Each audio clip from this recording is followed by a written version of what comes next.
Hello, my name is Beck and welcome to my reading list for August. I've kind of dropped the ball a bit on my TBRs lately, so I'm just going to talk about the books that I really want to read. I'll probably only get to one or two of these if I'm lucky because I've been really in and out of a reading slump, but we've all kind of been suffering from lockdown fatigue, so I'm just going to set a goal and if I meet it, I meet it.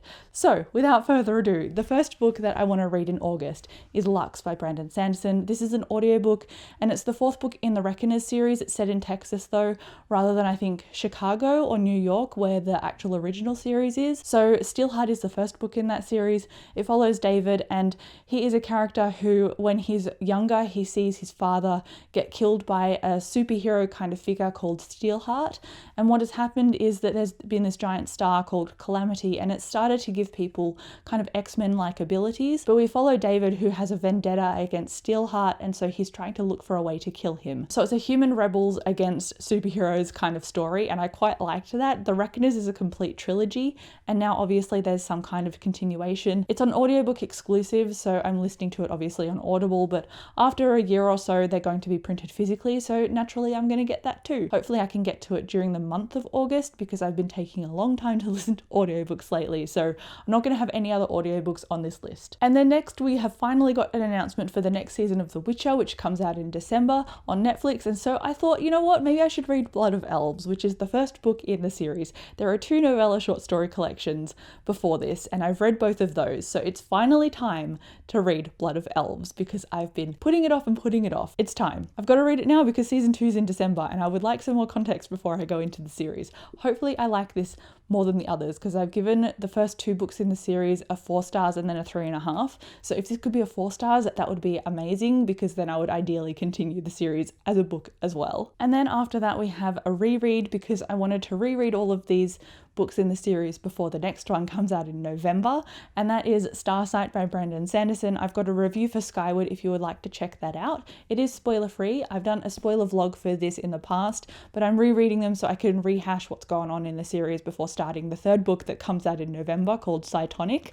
So this is a series that follows Spencer. It's a young adult sci-fi book. She's on a planet called Detritus. All the people on it are fighting against these alien forces because these aliens keep trying to wipe all the people out. Spencer wants to become a pilot and this culture of people reveres bravery but shuns cowardice, and Spencer's father abandoned his flight crew and has been branded a coward. Now Spencer is trying to crest that belief of everybody that she is a coward and she fights back against this label. That is all you need to know. It is a fast-paced sci-fi book. I gave the first book 5 stars, even on a reread, and I can't wait to jump into this as well. So that is why it's on here, and I think rereading something that is familiar is going to be a good thing because I reread Skyward and really enjoyed myself, so hopefully I can reread Starsight and really enjoy myself again. That is the general goal anyway. And now we have a book that is not science fiction or fantasy because I feel like I need a little bit of variation to keep myself or my momentum going, and that is The Surprising Power of a Good Dumpling. I know this has a mother that's depressed and then a daughter in it who is going to high school, and so she's trying to look after her younger brother and also her mother, and she's working at a cafe or a restaurant and she has a romance with one of the sons whose father owns the restaurant. I know it's very cultural. I think the author is Chinese Australian. It's going to be an interesting story. I think it's going to be a little bit tense and dark but really good to read and experience at the same time, and I'm looking for a contemporary book that's a bit more hard-hitting. This is in my new 5-star predictions video, so I hope it holds true to that and becomes a 5-star read for me because I love reading an awesome contemporary and I think this could do it. The sun has just gone behind several clouds, but we're going to keep rolling anyway. The next book on this list is one that I'm actually currently reading, and it is King of Thorns by Mark Lawrence. This is the second book in the Broken Earth or Broken Empire trilogy by Mark Lawrence. I've read the first book more than a year ago. I've got a spoiler vlog for it, and so I thought, you know, maybe I should actually finish the series that I've started to read because my partner likes these because they're so dark and different to a lot of fantasy that he's read before, and I can confirm that because I'm reading this and I really don't like the characters because they're so dark, but that doesn't mean that I don't like the way the story is going. So the first book follows Jorg. It's all from Jorg's perspective. Jorg is 13 years old in the first book. There are flashbacks from when he's 11 and then at current day when he's 13. So I struggled reading the audiobook because when it did those flashbacks and stuff, it was hard to keep track of. But in the physical book, it's a lot easier to notice. So if you're going to pick these up, I would encourage you to do the physical copy. But I liked the world building and I was intrigued at the darkness of it. And so I hope that that darkness is built on in here. And my partner has read these, like I said, and said that there are very cataclysmic scenes that build very well on tension and action.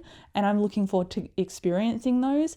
And I think the world building is really interesting too, because it's a fantasy book, but it's also kind of got a bit of sci-fi mixed in, which is what Mark Lawrence tends to do. So I think these are going to be interesting. I don't know if I'm going to give these a 4 or 5 stars, and I at least have someone to talk about with them, if not just YouTube. So that'll be interesting too. And then if I wasn't in a reading slump, I would probably chuck a few more books onto this list, like rereading Robin Hobb, so Royal Assassin, and then also reading Elantris and Warbreaker by Brandon Sanderson. I said that I'd reread those at the beginning of the year, and I just have lost a lot of motivation and momentum on my reading, so I would read those, but I don't think I'm going to get to them. Likewise, I would like to read The Ninth Reign and also Fireborn, because I said that I would read these a while ago and I just haven't got to them, and this is in my 5-star predictions video as well, so I would like to get to it this year because that's ideal, but I just don't know honestly how I'm going to go. I'm also still reading the Dresden Files series, and I've just done my review for Side Jobs, so I would like to read Cold Days, which is book number 14 in the series, but I'll just see how I go. Again, because it's on audiobook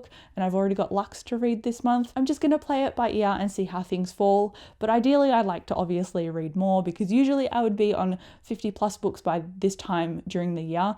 At the moment, I'm on 25. So I've just read a lot less this year, but I think I just need to go easy on myself because I've got lofty goals and a lot of long books, but I can't do them all at once. So that is the end of my August reading pile. Let me know how many books you're reading down below. I would love to know. I'm always interested. But again, thank you so much for watching this video, and I will catch you in my next one. Bye.